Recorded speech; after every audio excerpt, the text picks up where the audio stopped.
ગાંધીનગર જિલ્લાના દહેગામ તાલુકા ખાતે આવેલા મદારીનગરમાં ખૂની ખેલ ખેલાતા બેના મોત અને 13 લોકો ગંભીર રીતે ઇજાગ્રસ્ત થયા હોવાનું સામે આવ્યું છે.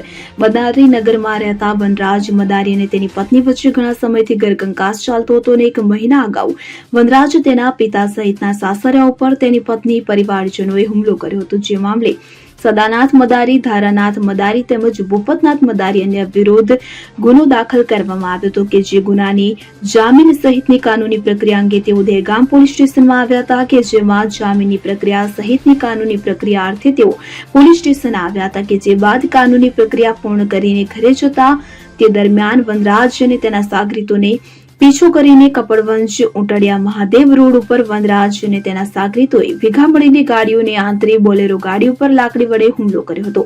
જેના કારણે બોલેરો રોડને રેલિંગના પતરામાં ઘૂસી જતા અકસ્માત સર્જાયો હતો. ત્યારે આ અકસ્માતમાં વનરાજના સાળા સચિન મદારી અને મુન્નાનાથ મદારીનું મોત નીપજ્યું હતું. જ્યારે અન્ય 13 વ્યક્તિઓને ગંભીર ઇજાઓ પહોંચતા તમામને સારવાર અર્થે સરકારી હોસ્પિટલમાં દાખલ કરવામાં આવ્યા હતા. અંગે વધુમાં જણાવ્યું છે કે થોડા દિવસ અગાઉ દહેગામ મદારીનગરમાં બંને પક્ષ વચ્ચે માથાકૂટ થઈ જવા પામી હતી. તો વનરાજ ઉર્ફે વનિયા વિરુદ્ધ અગાઉ પણ 23 જેટલા ગંભીર ગુના પોલીસ ચોપડે નોંધાઈ ચૂક્યા છે. ત્યારે આ બાબતે દહેગામ પોલીસ સ્ટેશન ખાતે ગુનો નોંધવા પામ્યો છે, જેને લઈ પોલીસે સમગ્ર મામલે તપાસ હાથ ધરી છે.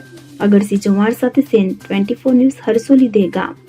હવે જુઓ દેશ દુનિયાની તમામ ખબરો તમારી આંગળીના ટેરવે. ઉઠાવો મોબાઈલ અને Google Play Store પરથી ડાઉનલોડ કરો અમારી CN24 ન્યૂઝ મોબાઈલ એપ.